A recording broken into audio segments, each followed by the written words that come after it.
Assalamualaikum warahmatullahi wabarakatuh. Halo guru-guru inovatif, santri kreatif, dan tim desain lembaga pendidikan yang luar biasa. Pernahkah Anda sadar mengapa beberapa tulisan di flyer atau poster begitu mudah dibaca, sementara yang lain buat mata kita cepat lelah? Ini semua bukan kebetulan, tapi hasil dari tipografi yang tepat. Nah, seringkali kita menganggap huruf hanya sebagai media untuk membaca, padahal tipografi adalah ilmu dan seni yang dapat membuat pesan kita tidak hanya terbaca, tapi juga dipahami, dirasakan, dan bahkan bisa menggerakkan perhatian audiens. Di dunia pendidikan, tipografi sangat krusial agar pesan dakwah, edukasi, atau informasi dan materi ajar Anda mungkin bisa tersampaikan secara efektif dan profesional. Nah, di video ini kita akan bahas tuntas rahasia tipografi, mulai dari elemen-elemen dasarnya hingga jenis-jenis font dan implementasi terbaiknya di desain grafis pendidikan. Setelah ini Anda tidak akan lagi asal pilih huruf. Mari siapkan diri Anda, kita kuasai kekuatan di balik setiap huruf. Kita mulai dari apa sih tipografi itu? Tipografi adalah ilmu dan seni memilih serta mengatur font atau huruf agar pesan yang ingin disampaikan dalam desain menjadi lebih jelas, efektif, dan menarik. Dalam konteks desain untuk pendidikan, seperti desain flyer seminar, banner madrasah, brosur kampus, penerimaan santri baru untuk pesantren, atau poster pengumuman kegiatan, tipografi adalah bukan elemen dekoratif, tapi justru elemen utama. Mari kita kenali elemen-elemen penting dalam tipografi, biar desainmu makin profesional dan dipercaya. Yang pertama, font dan typeface. Font itu bentuk spesifik huruf seperti Arial, Times New Roman, atau Montserrat. Sementara typeface adalah keluarga besarnya. Contoh, Helvetica itu typeface dan di dalamnya ada font Helvetica Regular, Helvetica Bold, dan lainnya. Kedua, ukuran dan style. Ukuran memengaruhi hierarki informasi. Judul itu besar, subjudul itu sedang, isi paling kecil. Style itu seperti bold, italic, miring, underline itu bergaris bawah. Itu memberi penekanan dan nuansa. Ketiga, spacing. Ada leading, ada kerning, ada tracking. Leading itu jarak antar baris teks. Kerning itu jarak antar dua huruf.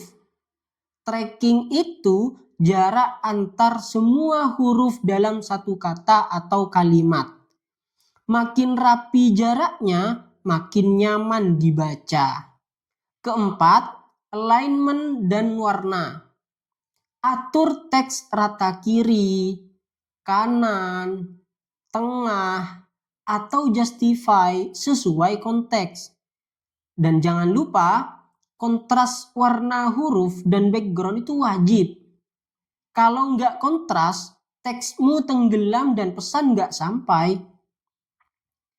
Sekarang kita bahas jenis-jenis font dan fungsinya. Serif. Serif itu biasanya ujungnya berkaki, seperti Times New Roman. Kesannya formal, cocok untuk sertifikat. Sans serif, ujungnya itu nggak berkaki, kebalikan dari serif, seperti Arial, Montserrat. Ini kesannya modern, cocok untuk brosur, poster, atau slide presentasi.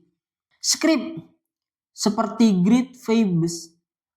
Ini memang artistik, cocok untuk tema maulid atau ucapan. Ada display, atau dekoratif. Yang ini cocok buat banner lomba atau acara santri. Dan ada monospace. Monospace ini semua huruf lebarnya sama. Biasanya dipakai untuk coding atau gaya teknologi. Nah, lalu kenapa tipografi itu penting banget dalam desain edukasi? Karena teks adalah pembawa pesan utama. Kalau teksnya kecil, semrawut, atau fontnya susah dibaca, pesan nggak akan sampai.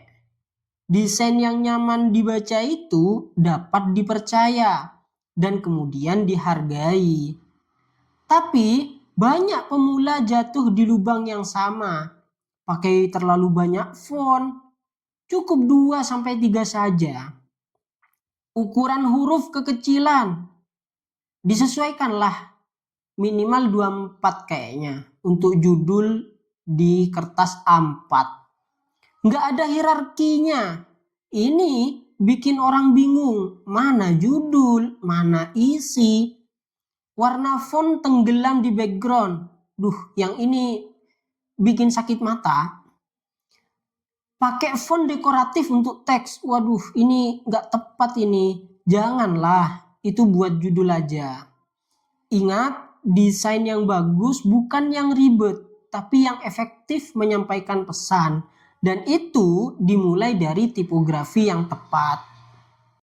Nah itu dia teman-teman, alhamdulillah kita sudah jelajahi bersama dunia tipografi dan implementasinya. Sekarang Anda sudah tahu bahwa huruf tidak hanya untuk dibaca, tapi juga dipahami, dirasakan, dan bahkan bisa mengarahkan pesan.